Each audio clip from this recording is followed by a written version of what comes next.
Without too much scouting ahead, when the Portuguese army crossed the river, they were bewildered by the large numbers of tribal cavalry and infantry that were assembling across the field. King Sebastian immediately decided that the only tactical option for his much smaller force of 23,000 was to form into a vast square. In the center, the wagon train was formed as a fort to protect the camp followers and provide a central anchor for the army.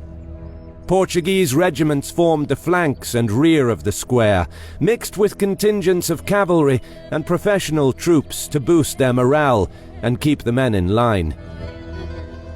The front of the square was a formidable force, formed by experienced German and Italian mercenaries and other volunteers armed with arquebuses, who were trained to shoot and reload behind the protection of the wall of German pikemen. In addition, aiming to break up a potential massive charge by the Moroccans, Sebastian placed a series of wooden forts made of wagons which bristled with sharpshooters.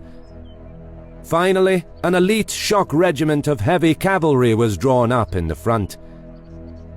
Although vastly outnumbered, Sebastian's army was better equipped and more technologically advanced.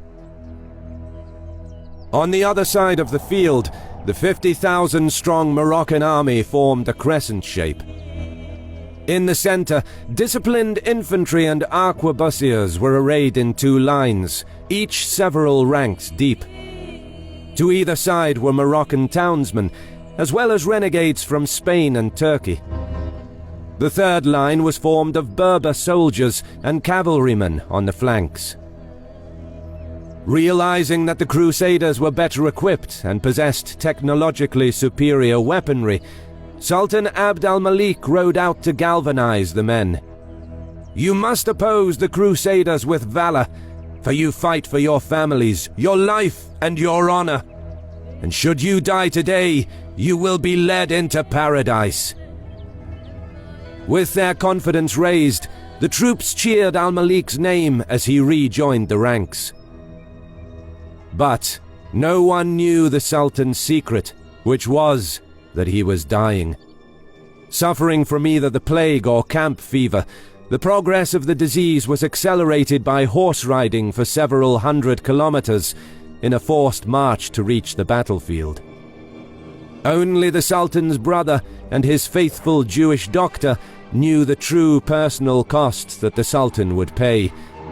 And, reaching the limit of his skills, the doctor could only use his art to give the Sultan another day or two of vigor, urging him to rest. But Abd al-Malik refused to retire to his tent, insisting that there must not be even a hint of suspicion about his illness, in order to preserve the morale of the troops. Knowing he had little time left, he embraced his brother Ahmed, with whom he experienced decades of exile and spilled blood at Lepanto and Tunis, and told him to fight, conquer, or die. There was no more time to waste.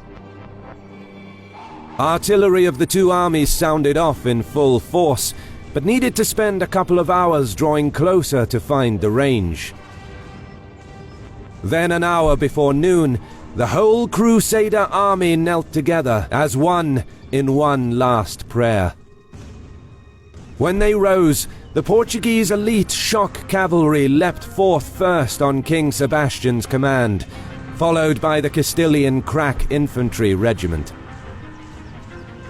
The king, though vastly outnumbered, decided to utilize his superior troops and strike decisively in order to avoid being overwhelmed by the enemy, knowing that his elite shock cavalry could single-handedly break and rout an enemy army many times their numbers. As the ground trembled under the hooves of the Crusader cavalry, Moroccan arquebusiers fired. Although their volleys were effective, the long reload time allowed Sebastian's crack troops to close the distance. As the Crusaders flung themselves into al-Malik's center, the Moroccan division in the front was broken instantly. The second line could not hold the Crusader charge and was pushed back, and as the Castilian infantry joined the fighting, the Moroccan centre was thrown into confusion. Al-Malik leapt forward with his bodyguards to help prevent the line from faltering, signalling the third line to reinforce the centre. As the unstoppable Crusader heavy cavalry hacked through the enemy centre, the Muslims held on by a thread, and it seemed like their cohesion would break at any moment. Leading from the front, Al-Malik and his regiment of experienced bodyguards, helped by the counterattack of Berber infantry from the third line, finally blunted the brave Crusader assault. And now, seeing that Sebastian's best troops were locked in ferocious fighting with his centre, the Sultan gave the signal to his brother. Waves of tribal horsemen emerged from behind the small, gentle hills and undulated land of the valley, led by Ahmad al-Mansur. The impetus of the seemingly stunned Crusader cavalry had gone, as the gravity of the situation became clear, with nearly 20,000 tribal horsemen now surging forward. The elite Christian troops began fighting their way back towards the main line to escape Al-Malik's trap, realizing that their forward push was now in vain. The Sultan ordered his infantry to envelop the Crusader vanguard, and with his personal regiment of bodyguards, he disengaged from the fighting to join his brother's cavalry attack that was bearing down on the Portuguese defensive square. Sebastian and his officers encouraged the men, knowing that what was soon to come would be a fight to the death. Meanwhile, in the Crusader vanguard, some of the Castilian elite infantry was trampled as the heavy cavalry was trying to retreat, and their situation was becoming increasingly desperate, with Moroccan troops now coming from all sides. But Sebastian replied by launching a cavalry attack of his own.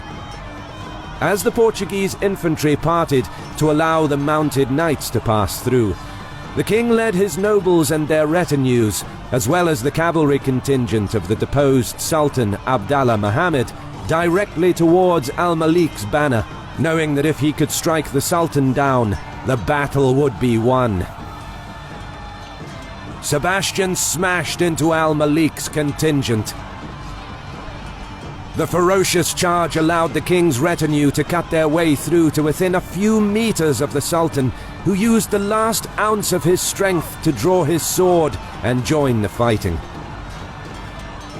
Blows were traded back and forth, and for a few moments the fate of Morocco hung in the balance, as one by one the Islamic standards fell around the Sultan. But the steadfast bodyguards held their ground and managed to rally around their leader. Sebastian's audacious attack was broken. Over the next several hours, regiments of Al-Malik's dragoons came in wave after wave, firing their arquebuses at the Portuguese square. They were trained to gallop towards the enemy, and just before hitting the pikes, their horses would pirouette, enabling their riders to shoot at point-blank range before riding back out of harm's way to reload and renew the attack. The Portuguese put up a valiant fight as the pikemen held their ground and arquebusiers shot deadly volleys at the incoming enemy, cutting down nearly 7,000 Moroccan troops. But as the hours passed, their numbers dwindled and their ammunition dried up. Sebastian was seen fighting in person, and despite being wounded, he carried on inspiring his men to hold their ground.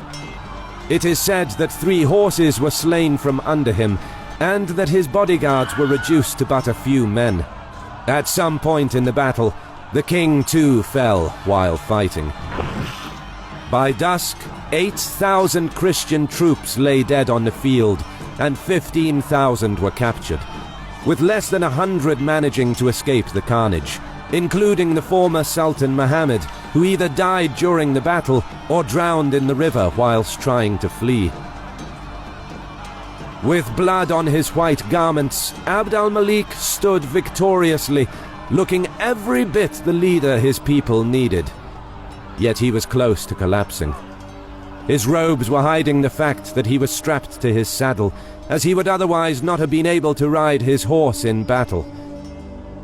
With the disease that was about to kill him, it was miraculous that he found the strength to take active part in the fighting. Moments later, with the battle still ongoing, Sultan Abd al-Malik closed his eyes, drew his last breath, before gently slumping forward in his saddle.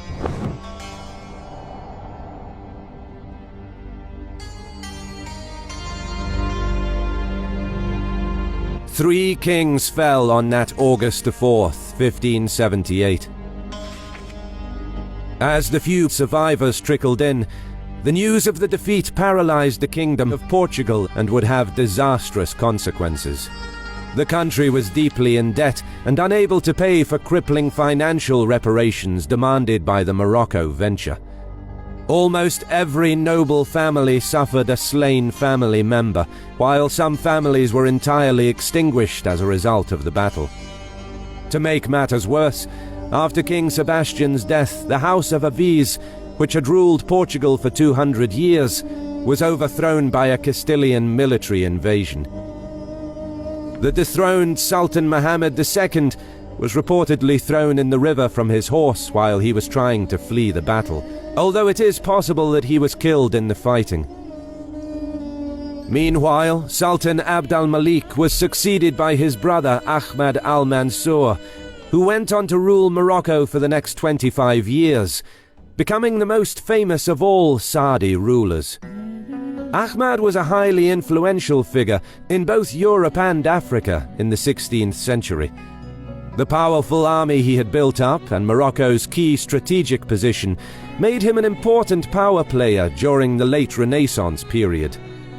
He was described by his contemporaries as a man of profound Islamic learning, a true lover of books, calligraphy, and mathematics, and he was known as a connoisseur of mystical texts, as well as an avid participant in scholarly discussions. In many ways, his reign ushered a golden period in the history of Morocco.